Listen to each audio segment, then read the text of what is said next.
अण्णासाहेब कल्याणी विद्यालयाचे विद्यार्थी सादर करीत आहोत एक पथनाट्य. त्याचा विषय आहे मतदान जनजागृती.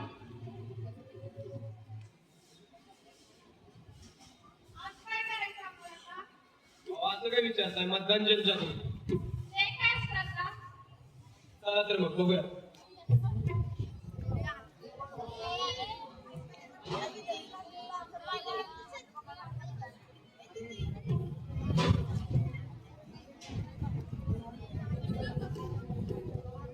विजय असो, विजय असो, भगवते साहेबांचा विजय असो. विजय असो, विजय असो. भगवते साहेबांचा विजय असो. आवाज दे, आवाज दे, आवाज दे, आवाज दे. हे कोण? आधी काय कमी होते हलवणे म्हणे.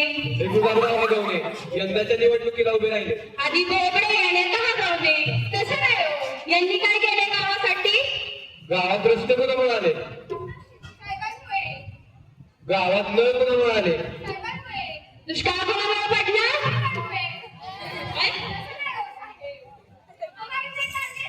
गुलाबराव हगवणे जय साहेब. गुलाबराव हगवणे जय साहेब. अगं पण मला काय म्हणायचं, यांनी गावात रस्ते केले पण एका वर्षातच सगळ्या रस्त्याला चाळणीसारखे खड्डे पडले. बरोबर आहे.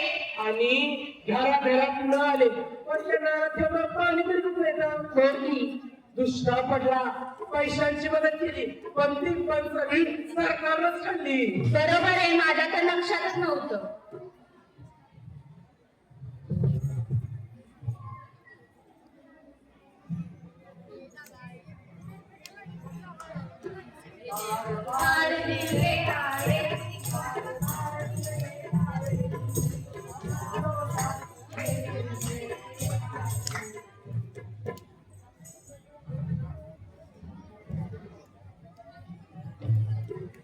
पिंकी, तुला वाढदिवसाच्या खूप खूप शुभेच्छा.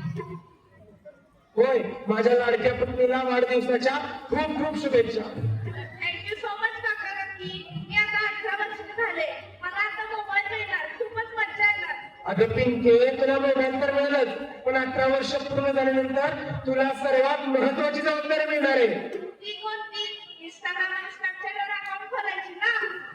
इंस्टाग्रामवर अकाउंट खोललं मला पण सांग. तेवढेच तुझे आणि माझे एक फॉलोअर्स वाढतील. अगं हे काय सांगतेस?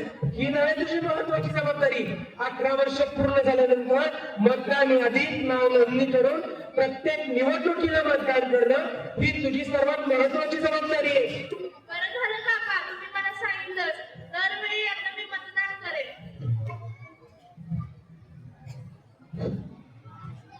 ऐकलं तर मंडळी, 18 वर्ष पूर्ण झाल्यानंतर मतदान यादीत नाव नोंदणी करून निवडणुकीला मतदान करणं विसरू नका.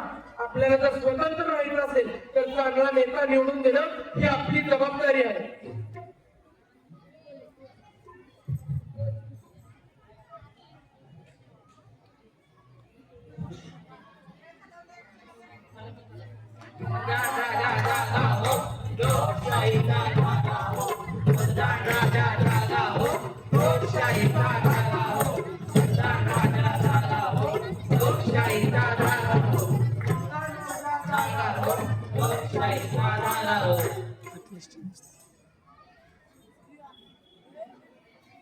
आई माई अट्टा विचारला पट्टा आणि तंगडला शिट्टा.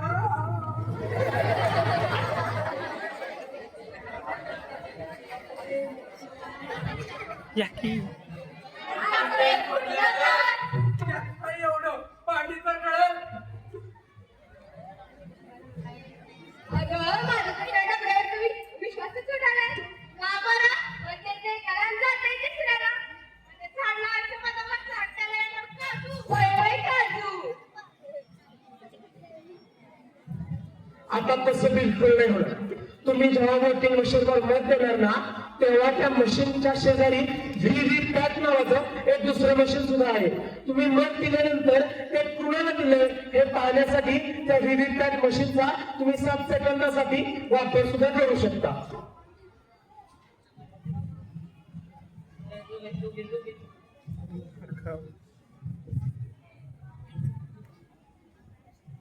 अहो ते दोन आलेत नवीन हागवणे गावात.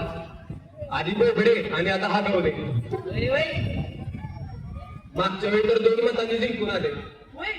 बरोबर आहे. आमची काय झाले मला काही झाडाची समजणार. दादा तुम्ही अजिबात काळजी करू नका. हे कोण? मी शहरातून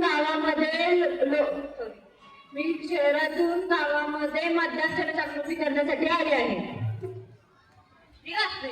मागच्या वर्षी तुमच्या गावात किती जणांनी मतदान केलं? जे शिकलेले शहरात आलेले तेवढ्यांनीच केले. दादा तुम्ही जर मतदान केले नाही तर तुमच्या गावातला प्रतिनिधी निवडून येणार नाही व प्रतिनिधी निवडून आला नाही तर तुमच्या गावातल्या समस्या सुटणार नाही.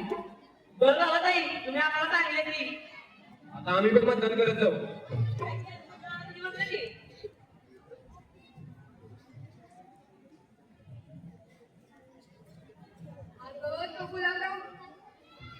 अगं तो गुलाबराव आणली बायकाला साड्या पुरुषाला पैसे आणि 35,000 जेवण पण ठेवले वाटतं. कोण जास्त उभारला घेऊ हा जाऊस्तो कशा साड्या हातामध्ये शाळेचं पैसे नाही भारी ती शिटीतल्या भारी शिटीतल्या होय त्याला मत द्यायचं ना फक्त चल किती होणार वाटल्याला भेटून टाकाव. चल चल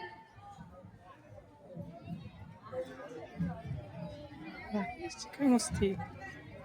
हो थांबा चुकताय तुम्ही फक्त साडी पैसे दादाच्या जेवणासाठी मतदान देऊ नका. तुमच्या गावाच्या विकासासाठी मतदान द्या. तुमच्या गावाचा विकसित झालं तर देशाचं विकसित होईल. देशाचं विकसित झालं तर लोकशाही बळकट होईल. आता तुम्ही ठरवा तुम्हाला विकसित गाव हवंय की साडी. बरं झालं तुम्ही सांगितलं ताई.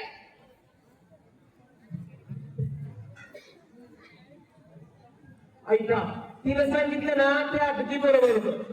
असेच नेते गावागावाचा गाग आणि बायकांना साड्या आणि लोकांना पैसे वाटतात आणि मत मागतात. हा आपल्या भारतातला वाढलेला सर्वात मोठा भ्रष्टाचार आहे.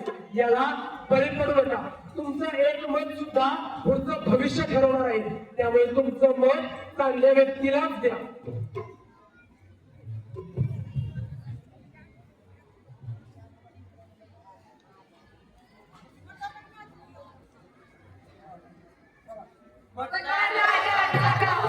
लोकशाहीचा